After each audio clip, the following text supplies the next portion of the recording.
मैं उनके घर गया तो उन्होंने ज़बरदस्ती मुझसे कलमा पढ़वाया, नमाज भी पढ़वाई, मस्जिद लेके गए। हर फ्राइडे के लिए मस्जिद लेके गए जाते थे, रोज़े भी रखवाए हैं ज़बरदस्ती। बिटिया के गर्दन पे छुरी रख के कहे कि अगर तुम ये नहीं करते हो तो बिटिया को मार देंगे।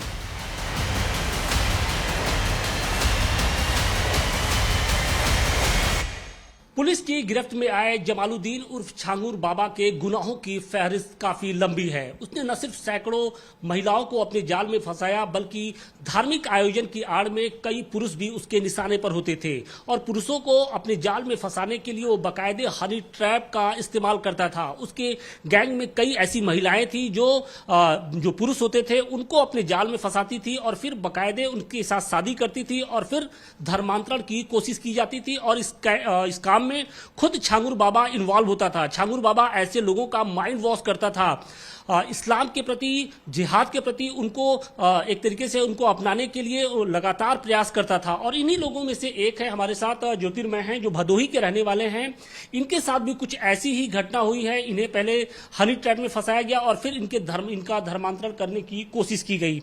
ज्योतिर्मय भाई, आपने बताया किस तरीके से आपको हनी ट्रैप में फंसाया गया और वो महिला कौन थी?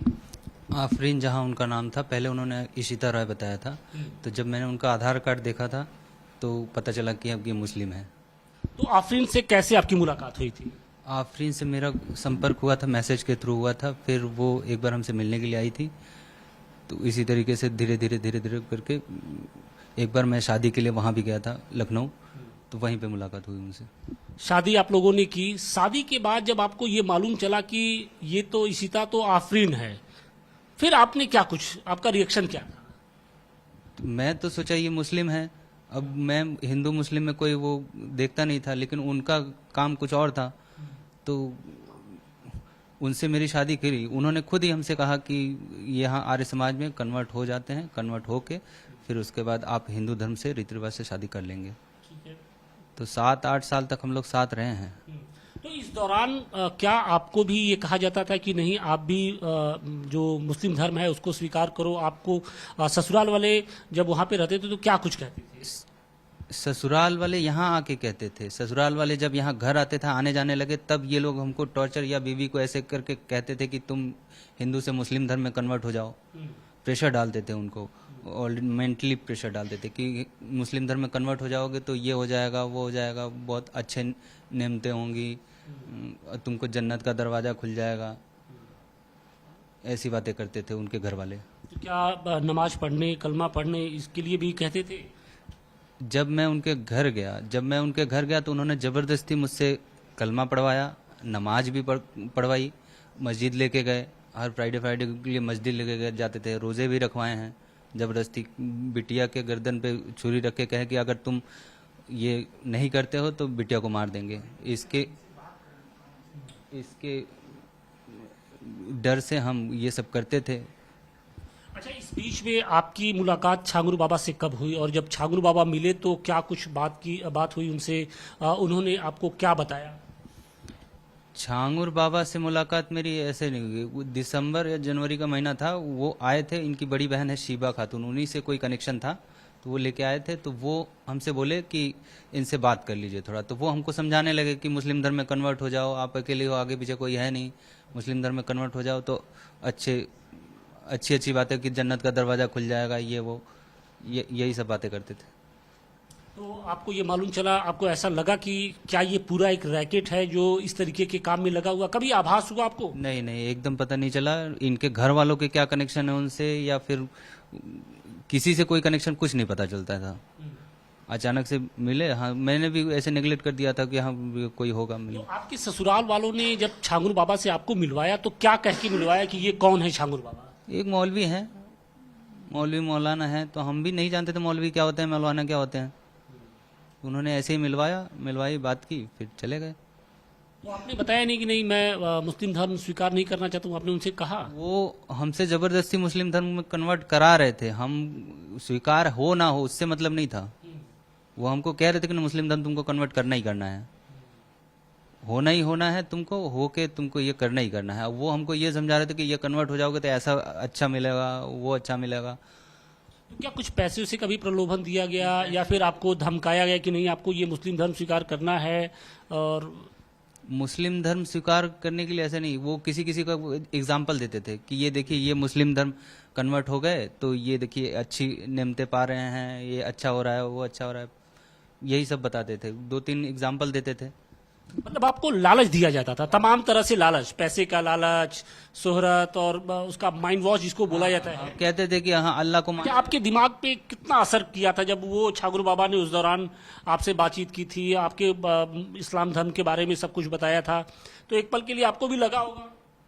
नहीं, ऐसा कुछ नहीं था, हम घर वालों के प्रेशर में ही थे ऑलरेडी कि मुस्लिम घर वाले मतलब ससुराल वालों के जो कि मुस्लिम थे, वो ऑलरेडी प्रेशर डाल चुके थे कि नहीं वो मुस्लिम बनना ही बनना है। तो आपको लगा कि नहीं जो आपकी ससुराल वाले हैं वो छागुर बाबा के लिए काम कर रहे थे? नहीं, ऐसा कुछ पता नहीं चला हमको। अब आप क्या अपनी जो आप बीती है वो पुलिस के सामने बयां करेंगे, और क्या आपको डर लग रहा है कि इस तरीके के गैंग में जब आपके ससुराल वाले ही शामिल हैं तो कहीं आपकी जान को खतरा है? जान का खतरा तो बहुत है सर, जान का खतरा है, तभी तो भागे भागे फिर रहे हैं सर। घर पे तो 1-2 दिन रुक नहीं रहे हैं, कभी मुंबई कभी दिल्ली कभी ऐसे ही घूम रहे हैं। अब बता भी नहीं सकते किसी को लोकेशन हम कहाँ किस जगह पे हैं। इस बीच में क्या आपके ससुराल वालों से, पत्नी से और किसी जो वहाँ पे लोग हैं उनसे कुछ मुलाकात हुई, कोई बातचीत हुई? किसी से कोई मुलाकात नहीं, पत्नी से बात होती है लेकिन पत्नी उसी बातों के लपेटे में हमको झूठ बोलती, उल्टी सीधी बातें करती, यही सब बातें करती हैं। किस तरीके से परिवर्तन देखने को मिल रहा है? लव जिहाद के शिकार आमतौर पे हम लोग लड़कियों को सुनते थे, लेकिन यहाँ पर जो भदोही के ये जो रहने वाले हैं ज्योतिर्मय, उनको भी फंसाया गया और उनका भी धर्मांतरण कराने की कोशिश की गई। तो ये किस तरीके का नया सिंडिकेट है? ज्योतिर्मय तो अभी आप एक व्यक्ति को देख रहे हैं। आज ये कहने में मुझे कोई गुरेज नहीं है कि इस्लामिक व्यक्ति एक अधिकारी अगर हो रहा है तो उसका पहला लक्ष्य है कि हिंदू लड़की से शादी किया जाए। कोई लड़की अगर नौकरी में है तो वो हिंदू लड़के को लव जिहाद में फंसा रही है। और इस तरीके का मामला एक नहीं है, हजारों मामला आज पूरे देश में है और एक मामला आपके सामने आया है। बहुत जल्दी हम लोग सैकड़ों मामलों को आपके सामने लेके आएंगे। क्या आपको लगता है कि जो छागुर बाबा है, जमालुद्दीन है, उसने पूर्वांचल के भी कुछ युवाओं को, कुछ लड़कियों को अपने जाल में फंसाया है? और अगर ठीक तरीके से तफ्तीश की जाए तो सभी जो लड़के हैं और जो लड़कियां हैं वो सामने आ सकती हैं? सारे लोग आ जाएंगे, सारे लोगों को सब लोग जानते हैं, यही समाज में सब लोग रह रहे हैं, बहुत दूर नहीं है। और एक एक ये छांगुर बाबा तो एक सिंगल व्यक्ति है, ऐसे हजारों छांगुर बाबा हैं जो देश में आज धर्मांतरण करा रहे हैं। चूंकि आप धर्मांतरण कराने वाले जो लोग हैं उनके खिलाफ काम करते हैं और आप उन पीड़ितों के पास भी पहुंचते हैं जिनका धर्मांतरण कराया जाता है, आमतौर पे वो किस तरीके से इस काम में लगे होते हैं और जो लोग होते हैं उनको जब उनके ऊपर किस तरीके का जो प्रेशर है वो दिया जाता है कि नहीं आप हिंदू धर्म छोड़िए या फिर किसी दूसरे धर्म को छोड़िए, आप इस्लाम को कबूल करिए?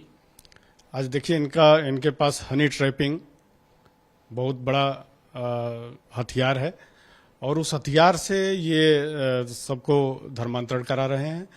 और दूसरा जो मामला है प्रलोभन का, ये प्रलोभन देकर के, झाड़ फूक कर करके, भूत प्रेत इन सारी चीज़ों को दिखा करके कि आपको भूत प्रेत सता रहे हैं और आप कुछ दिनों के लिए आप बस मुसलमान बन जाइए, 1-2 महीने मुसलमान रहना है आपको, फिर उसके बाद आप हिंदू बन जाइए। और जैसे ही 1-2 महीने के लिए वो हिंदू मुसलमान बन रहा है, वो आजीवन मुस्लिम ही रह जा रहा है। ब्रेन वॉश किया जा रहा है, पैसे का प्रलोभन दिया जा रहा है। और अभी देखिए हाल के दिनों में ये सामने भी आया कि जो छागुर बाबा यानी जमालुद्दीन है उसके जो तार हैं दुनिया के कई देशों से रहे हैं, कई देशों में जो उसके एजेंट हैं वो फैले हुए हैं और बाकायदे जो इस्लामिक कंट्रीज है वहां से हवाला के जरिए एक मोटा पैसा आता था और इस मोटे पैसे को पूर्वांचल के जो गरीब लोग हैं या फिर जो महिलाएं हैं उनको अपने जाल में फंसाया जाता था और पैसे दिया जाता था। आप लोग जब उन लोगों के बीच में जाते हैं जो इस तरीके के उसके शिकार हुए रहते हैं लोग, तो वो आप बीती क्या बताते हैं? वो यही बताते हैं कि हमारे साथ जो इस तरह से हुआ, हम बोल नहीं पाते खुल करके, उसके बाद वो कहते हैं कि भैया इसमें क्या होगा, तो हम लोग यही देते हैं कि भाई जो गलती तो आप किए हैं तो उसकी भाई सजा तो हो गया, लेकिन ठीक है अगर आप लोग आना चाहते तो अपने में आ जाइए। यही सब दे करके उन लोगों को हम लोग समझाते हैं। उसके बाद अपनी बीती जब बताता है कि हमको मारते हैं, उसके बाद डांटते हैं, फिर हमको कलमा पढ़ाते हैं, फिर उसके बाद हमको जो है मांस भी खिलाते हैं। भाई उसमें जितना भी जो भी गलत करना पड़ता है